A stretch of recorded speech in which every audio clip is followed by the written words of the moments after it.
does. Sleeping does help your memory and you need sleep. So please do go and sleep.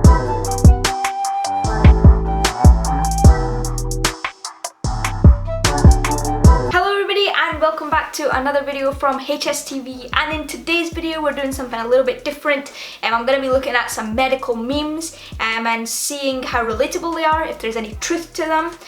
So if you're new to the channel and you didn't know, I'm a medical student at the University of Edinburgh, specifically a first year student. So I want to see if I can use some of my first year knowledge to see how true these memes are and if I can explain anything to you guys, and also to see if it's relatable or not so far. So if you like the videos, please do subscribe to the channel, like the videos, and comment down below if you want to say something to me, or even better, go and follow the Instagram at HSTV Official if you also want to ask me something, or if you've got a video suggestion. I'm always open for video suggestions. So I hope that this video will be funny, and I'm gonna scoot over to the side a bit now, so I'll put the memes here, and let's do a quick meme review. Alright, so first meme says, steps to read medicine: pray, select book, frustrate and sleep. Okay, well, I mean, I guess there's some truth to, like, there's a lot of work at med school, definitely. There's a significant amount of workload compared with high school, especially. But I will tell you one thing, actually. I don't own a textbook. I have no books, medical textbooks or medical related books at home, which is really, it's different, because I know, like, previous years, especially like the consultants would never believe that we have no textbooks at home, but everything is online now. I literally have online textbooks, I annotate things online, and I'm sure you know I love the Tab S7 Plus, so that's been really handy for reading textbook, looking at diagrams, etc. So it's just all being done on my tablet or my PC, and yeah, I actually don't have any books, but yes, pray, select book. I mean, yeah, go and look at on your tab, yes. Frustrate and sleep, yeah. I mean, sleep is important, so make sure you get your sleep, but yeah. Next one, asks a good question in class, too much adrenaline tilted to the answer. Yep. I think this is not only like a medical meme, I think this is just in general. Especially, I feel like when you have a video call class, you're sort of too concentrated on how you look, because you can constantly see yourself. But yeah, I mean, this used to happen all the time in high school as well. It's like you have this really good question that you've thought of, like you've been trying to come up with this really, really sophisticated question throughout your class, and then when it's actually your turn to ask it, you don't end up actually understanding the answer. So yep, this happens all the time, and yeah, we really gotta do something about that. Next one, hormone receptors. Wow, yes, yeah, I mean, that's, if you know, that's a good analogy. You go with that if that makes you help you understand things a bit better. But yeah, basically you have hormones, you have receptors, and it's literally, the hormones are very specific to where they go and attach to, so the shape has to match exactly. It's actually called lock and key theory. You might do it later on, but it's quite interesting, and yeah, there you go. Next one, my back hurts a little, let me Google it and see what's up, I have a brain tumor. Okay, I cannot stress this enough. Stop Googling your symptoms, because it's not helpful. Okay, like, genuinely, Google will tell you that it's something very, very serious, and most likely, in like 90% of cases, it's not going to be something serious. So when you're Googling something, please do be wary of that, and don't take things too much to heart. As always, if you've got an issue or a problem, go and speak to your doctor. You know, we're here for a reason. So yeah, be careful when you're Googling your symptoms. Right, we've got show up to the doctor 15 minutes late, they cancel your appointment, show up to the doctor on time, you're waiting an hour. Yep. So unfortunately, so in the UK we've got the NHS, and obviously the NHS is in a lot of burden these days because of COVID and stuff, obviously, but even before that, the NHS has got a lot of work on their table, and it is difficult to see all the patients, and unfortunately we've got to, like, people have to meet deadlines, etc. So it's difficult to see everyone on time, and it's frustrating. Yes, I've been a patient as well, so I know exactly how it feels. But you know, you just gotta bear with them, as I would say. Right, next one is 1 week to deadline, 3 days to deadline, 1 hour to deadline. Yep. I wouldn't say I go as far as 1 hour to deadline. I normally like complete my assignments or like my big essay tasks like 2 or 3 days. Like I start, if it's like a big essay, like a 3,000 word essay, I'll start like 2 or 3 days before, and I'll know that I've got plenty of time to get on with it. I definitely don't leave it to the day. You know, hats off to you if you do, because I know I certainly wouldn't be able to write a good enough essay in that short amount of time. Don't really recommend it. It's not very good for your stress levels, but you know, do what works for you.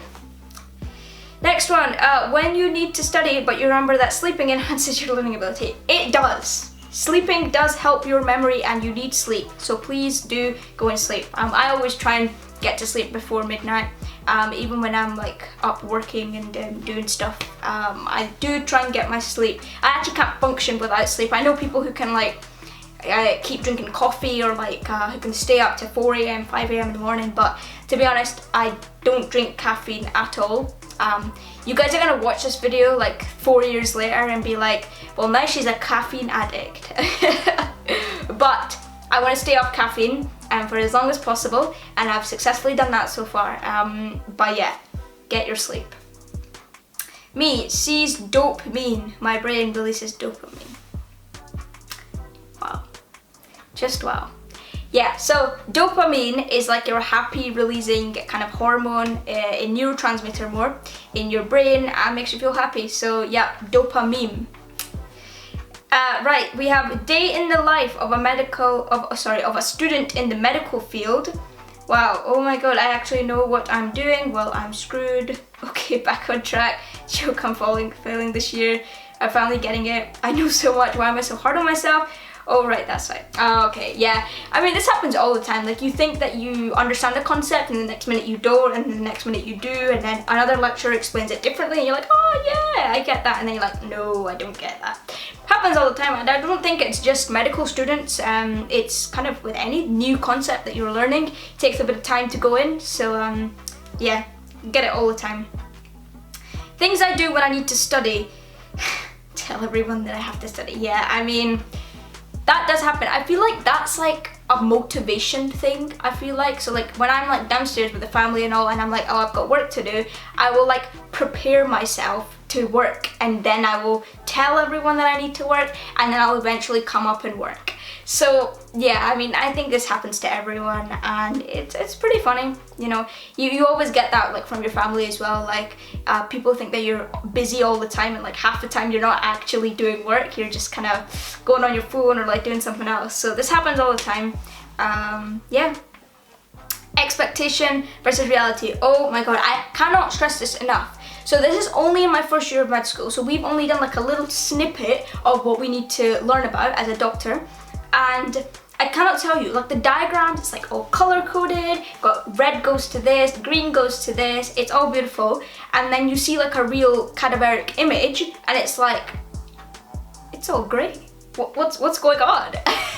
And like, especially with the nerves or arteries or veins, it's so difficult to tell, and I hope that that's something I can improve on over time, because it really does look like spaghetti. Okay, how people with low iron feel when they stand up. Okay, this is actually a bit worrying. So to be fair, we get this all the time. Like, I've had it before, you've probably had it before as well. But this actually feeling of like standing up, and then sometimes people feel like a blackout, or sometimes people feel like the room is spinning. But that feeling is actually called vertigo. So vertigo kind of means dizziness, or like the sensation of the room is spinning around you. And another kind of, if you get like a blackout, for example, that's called syncope. So two terms to put in your dictionary there, but it can happen with low iron, which you should probably go and check out at the doctor if it becomes a frequent episode. But it could also happen with blood pressure, so maybe check your blood pressure at that time and see what it is. But it's completely normal, as long as you're not like fainting every day. And do go to your doctor if you're worried about anything. Right, next one we've got is, it's going to be okay. Okay, yeah, okay, fine. Good pun, yep. Next one is, when you have to read the same page over and over because you keep zoning out. yep, that also happens on a very frequent basis, which is quite worrying. I will literally read the same thing over and over again, and I'll go back and read it again, and it's like, why is it not going in? But it's normal, it's fine. Just keep telling yourself it's normal.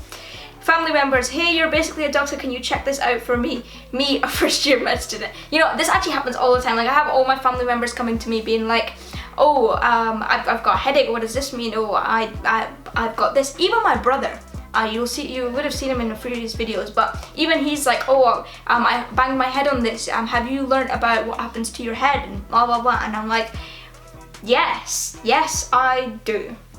But yeah, guys, that's gonna be all for this video. I hope that you guys have enjoyed, and it's been a bit of an entertaining video for you. And if you want me to go and like react to other things, maybe medical TikToks, or maybe you want me to react to like Grey's Anatomy, for example, please do let me know, and I'll try and get some videos out on that kind of stuff. And yeah, stay tuned until next time. I'll hopefully see you on Sunday.